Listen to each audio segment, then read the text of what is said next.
A guten Erev Shabbos.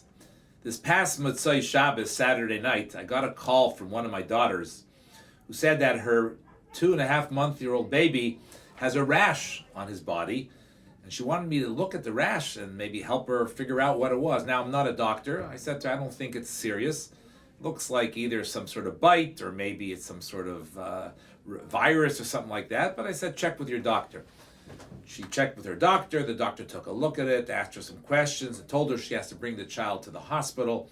In the hospital, there was no dermatologist that night on call, so the attending doctor took a look and said, I think we need to start some sort of intravenous antibiotics just in case it's an infection. And that's a couple over the night. My daughter was with her baby. In the morning, the dermatologist walked in, took one look at the rash and said, this is a result of a virus. The baby's totally fine. He can go home. Why do I tell you the story?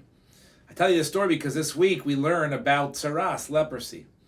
And there are people who were experts, like the dermatologist, the chacham, someone who knew the laws of leprosy, who could determine, who could diagnose if this particular form, this particular blotch, this particular rash is actually tsaras, is it leprosy?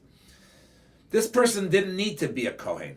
This was any person who was an expert could determine that, make that diagnosis. But the one who actually had to pronounce this rash as tsaras needed to be a Kohen. And it begs the question, why? I mean, the Kohen wasn't the expert necessarily. He wasn't the one who was able to diagnose it. Why did it require the Kohen to determine that, to actually declare and pronounce that this person is tummy, is impure, and because this is tsaras? So this past week was the birthday of the Rebbe Marash on Beis Iyar, the second day of Iyar. And the Rebbe Marash had two children, two of his sons were once playing a game, Rebbe and Chassid. The older brother was the Razah, Rebbe Zalman Aaron. The younger brother was the Rebbe Rashab, who ended up being the Mamala Makom, the next Rebbe after the Rebbe Marash. He was the younger brother. So he pretended that he was the chassid, the disciple, coming to his Rebbe, his older brother, who was 3 years older, and asking him for some advice or for a tikkun, for something he had done wrong. So he tells the Rebbe, I conducted myself on Shabbos in a manner that's not consistent with the ruling of the Alter Rebbe, our grandfather. What should I do? So his older brother, acting as a Rebbe, all of 8 or 9 years old, he says, this is what you have to do. You should start praying, davening from a siddur, looking inside, and this will be a sort of a tikkun, help you, an atonement for this which you did wrong. A little later, his mother came over to the Rebbe Shab's mother and said, how did this game go? And did you actually listen to the directive of your older brother?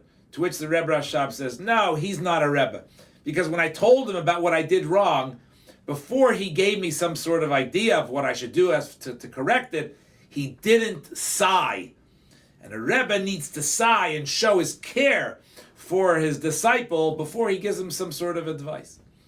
This is the explanation why it was required for a Kohen to be the one to declare and pronounce this person to be tummy, impure, because he's a leper. You see, the punishment of someone who suffers from leprosy is he had to sit in solitary confinement outside of the camps of the Jewish people. A terrible punishment for this individual. And sometimes it's necessary for there to be a consequence or for someone to be punished in this way that he has to suffer solitary confinement. But we want to ensure that the person who declares this and pronounces this and makes this decision is a Kohen. He's a Ish Chesed. He's a person of kindness. You see, when the Kohen blesses the people, the verse that we use is HaMevarach Am Yisrael B'Ahava. He blesses the Jewish people with great love. And this is why we need a Kohen, even if he's not the expert. And he hears from the dermatologist or the Chacham that yes, this is tsaras. We require the Kohen to say, okay, if it's tsaras, we're going to declare him to be a mitzvah, and he'll have to sit in solitary confinement outside the camp until a time that he, hopefully very soon, when he'll recover and will be able to declare him once again pure. Have a wonderful Shabbos.